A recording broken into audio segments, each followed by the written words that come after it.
Hello, Maine. So it's Christy and Calgary over here. And in the next 3 minutes, Wendy and I, who are reviewers for the festival, which means we watch all of the films for the festival and select the best ones, are going to go through our top picks for the SAF Festival. That's the South African Film Festival in Canada that runs from November 4th to 14th online. Let's start with our top picks. I have to say that my absolutely favorite film of the whole festival was Lune. I've watched it 3 times now, and every time I learn something new from it. It's so poignant and layered. It follows the life and struggles of Miriam, an expat South African living in Toronto, but still very much connected to and impacted by South Africa. And I think the film actually takes the festival in a little bit of a new direction, because traditionally we've always shown films that are located in South Africa about South Africans still living in the country. But most of our audience is actually expat South Africans. So I think this film is particularly going to resonate with them. And Miriam has a bipolar disorder and is trying to raise her daughter and navigate the complexities of her adopted country, Canada. So the film sort of explores the challenges of coping without family in a new land, especially with the added burden of having a mental health issue. It shows the ties that bind immigrants to their homeland. For example, it's set in 1994, and Miriam is desperately wanting to go back to South Africa to participate in the first free elections. And I totally remember that feeling myself in 1994. I was so passionately and desperately wanting to go back to experience that excitement of the first free elections. And I found the relationship between the mother and daughter particularly poignant and touching, probably because I'm the mother of a daughter as well, and so I could totally relate to their communication. So, I'm going to be honest, I am actually very jealous of Wendy because she gets to do a post-show interview with Aviva, who is the co-director, co-writer, and co-star. And she is such a tour de force in the performance that she delivers. And I'm just, a little annoyed that I didn't get to have a conversation with her and, maybe become friends, because quite honestly, this film is so good that if it were the selection for Canada or South Africa for the Oscars, I would be so proud. If you're like me, I'm going to be honest, I did not keep up to date with all of Zimbabwe and its political ongoings after I immigrated. And after seeing Robert Mugabe removed from power and realizing that kind of fell out of the news cycle, I also lost the narrative on what was happening politically and constitutionally in Zimbabwe. This film, President, is incredible. It goes into the details of the judicial system and what's happening to the constitution in Zimbabwe right now, and it was also a selection for the Sundance Festival. Well, my second pick is Jozi Gold. This is a documentary about the mines of Johannesburg.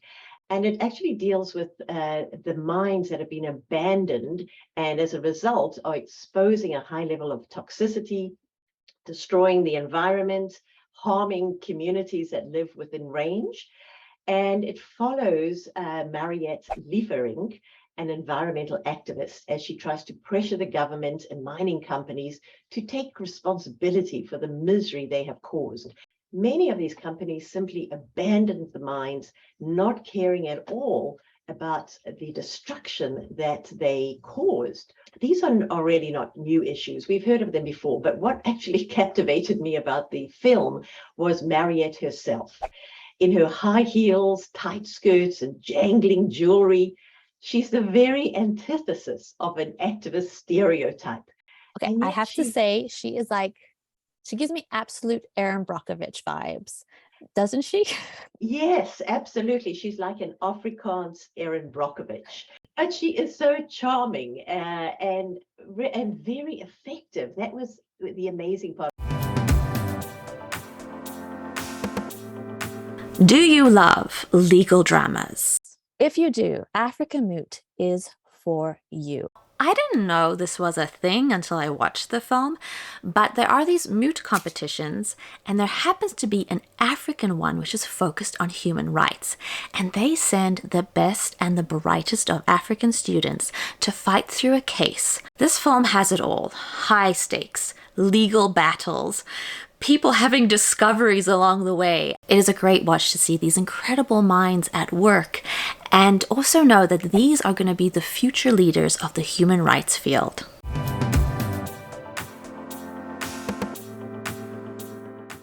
Wendy, what's your next pick? Well, my next pick is Leemtes and Leegheid, an Afrikaans short film, but it's short, but it packs a powerful punch, highlighting the loneliness and emptiness of old age if you remain stuck in the past and can't open up to new experiences.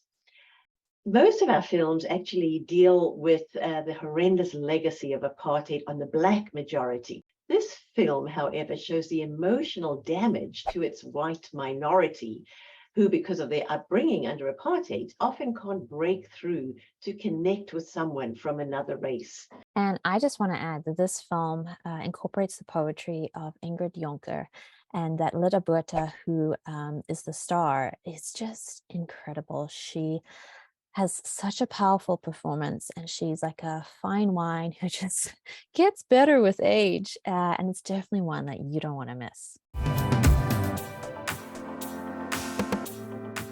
My next pick is Mission Joy. And if you've ever wondered what it would be like to have a discussion with Archbishop Desmond Tutu and Dalai Lama in one room, this particular film will answer that question. They delve into life philosophies. They talk about wisdom of different religions and world perspectives. And just what it's like to have a really good friend who happens to be a religious world leader. I definitely would say this is one that you should watch.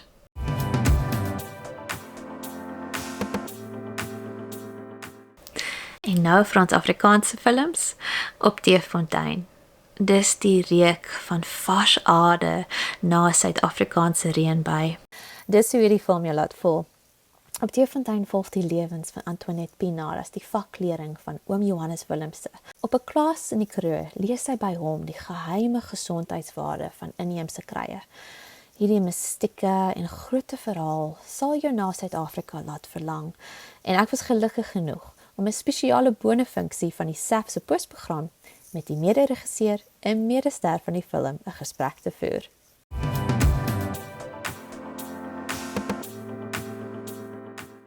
Volgende is die Ongetemde Stem. Hoe gereeld kyk 'n mens krities na die geskiedenis van 'n taal? Wanneer laas het jy besin oor die storie van hoe 'n nasionale taal ontstaan het? Hierdie film is 'n eerlike besinning, sowel as 'n herontdekking van die Afrikaanse taal en musiekbedryf. En ek beloof, dit sal jou aan die praat kry. Okay, that brings us to the end of our lineup of the festival. And I gotta say, if you are ever going to do something where you get to enjoy an incredible film festival, plus you get to help South Africans to a brighter future, this is the festival that does it.